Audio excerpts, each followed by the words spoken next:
Well, amalgamation would likely make it easier to plan major infrastructure projects, such as the sewage treatment plant that is supposed to break ground this spring.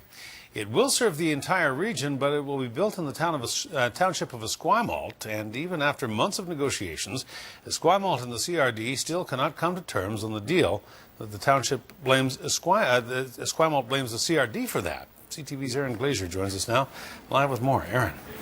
Hudson, a new year brings the same old sticking points to the region's sewage treatment plan, but today progress was tabled while timelines were once again pushed back. Give us a bit more time. I don't see any harm in asking that question. Not a delay, but a buffer. At today's sewage committee meeting, Director Marianne Alto proposes an amendment to ask the province for more time. We want to do the best job we can. And too often, I think, my colleagues and I have heard a sense of, we have to do it now, we have to do it now, we have to do it now.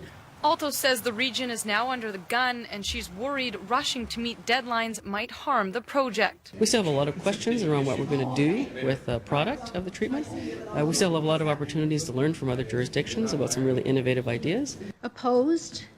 In the end, the committee decides not to act on Alto's motion, putting it forward to the next meeting. Next up, a review of what was supposed to be an environmental social report. What's going to be the impact in construction and operation of these facilities? Required for sites such as McLaughlin Point under Amendment 9 of the Liquid Waste Act. Instead, the committee receives an environmental impact study after CRD staff rolled both reports together. It was a bit unnerving that I guess that staff had made that change without coming to the committee and asking for it. The environmental impact study already has a budget. Where did the $600,000 go?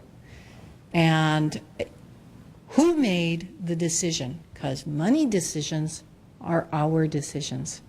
The CRD says it will provide a financial account of the environmental impact study, while it also fixes its presentation for the rezoning of McLaughlin Point.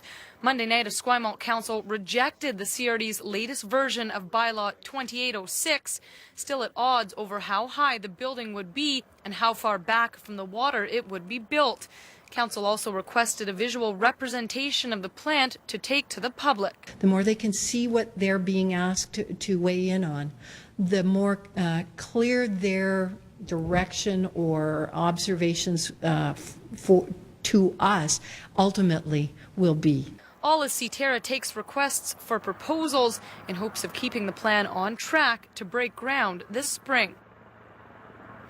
Hudson, the committee hopes to have a draft letter asking for a possible cushion from the province on the entire project at its next meeting on February 12th, where it will then vote to send it on or not. As far as Esquimalt goes, Council will review a presentation from the CRD for McLaughlin Point on January 20th. If they like it, they will take it to a public open house on February 18th and the 19th. Also today, Hudson Denise Blackwell has stepped aside as the chair of the Core Liquid Waste Management Committee. Director Jeff Young will fill the position. All right, Aaron Glazier reporting. Aaron, thanks. You're welcome.